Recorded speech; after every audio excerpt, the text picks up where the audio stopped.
Good morning, church family. Today in our readings through the book of Luke, we're going to be in Luke chapter 20, starting in verse 19. It reads, "The teachers of the law and the chief priests looked for a way to arrest him immediately, because they knew he had spoken this parable against them. But they were afraid of the people. Keeping a close watch on him, they sent spies who pretended to be sincere. They hoped to catch Jesus in something he said, so that they might hand him over to the power and authority of the governor. So the spies questioned him, 'Teacher, we know that you speak and teach what is right, and you do not show partiality, but teach the way of God in accordance with the truth. Is it right for us to pay taxes to Caesar or not?' He saw through their duplicity and said to them, 'Show me a denarius. Whose image and inscription are on it?' 'Caesar's,' they replied. And he said to them, 'Then give back to Caesar what is Caesar's, and to God what is God's.' They were unable to trap him in what he had said there in public, and astonished by his answer, they became silent.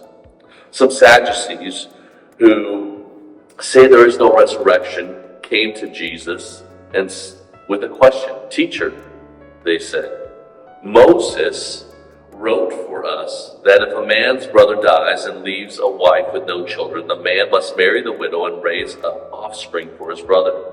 Now, there were 7 brothers. The first one married a woman and died childless. The second one, and then the third married her, and in the same way the 7 died, leaving no children. Finally, the woman died.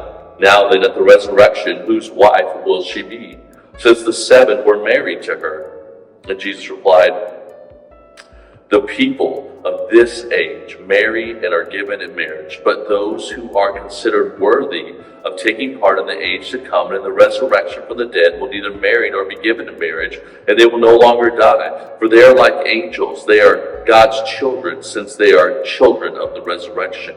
But in the account of the burning bush, when Moses showed that the dead rise, for he calls the Lord the God of Abraham, the God of Isaac, and the God of Jacob. He is not the God of the dead, but of the living, for to him all are alive.' Some of the teachers of the law responded, 'Well said, teacher,' and no more questions to ask, and no one dared to ask any more questions of him. And when Jesus said to them, 'Why is it said that the Messiah is the son of David?' David himself declares in the book of Psalms, 'The Lord said to my Lord, sit at my right hand until I make your enemies a footstool for your feet.' David calls him Lord. How then can he be his son?" Here we see multiple instances in which the teacher of the law, the opponents of Jesus, if you will, in the moment, their desire is to trap him in a question so that they can justify removing him or killing him. And when I think about that, I think about our lives and how often, because we don't like something or because we struggle with truth at moments, so often we are quick to then desire to get rid of it or to remove that truth from our life.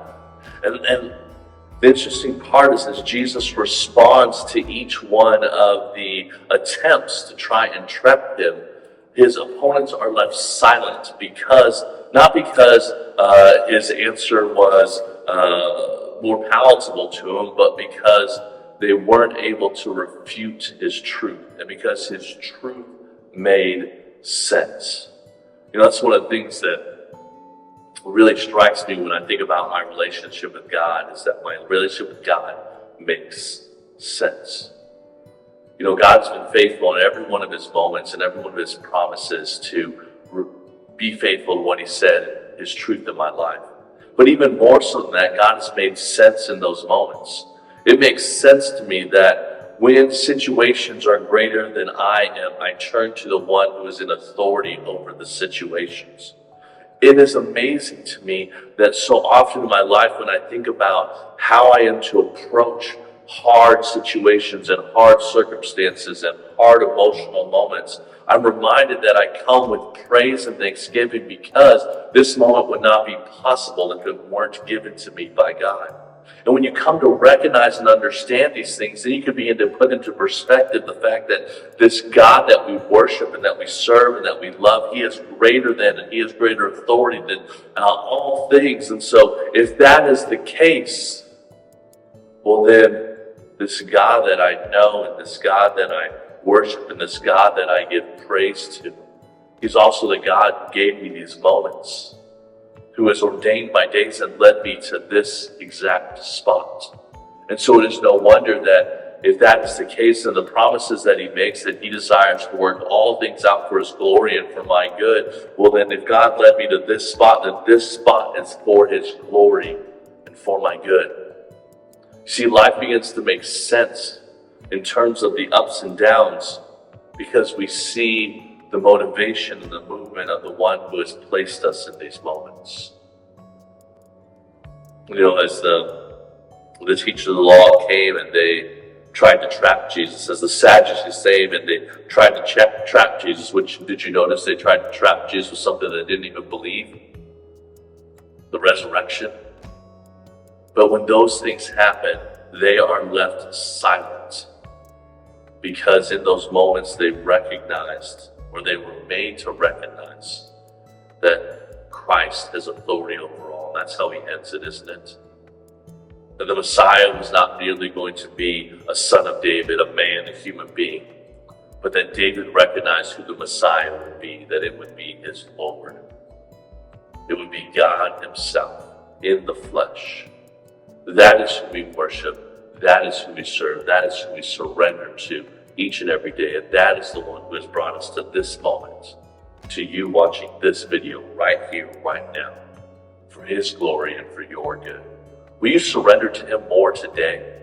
Will you allow Him to lead your days because He is faithful and true to His promises? If that's you and you want to recommit your life to the Lord, comment in the section below because I want to pray with you. I look forward to continuing on our study of the book of Luke tomorrow to continue to close out Luke chapter 20.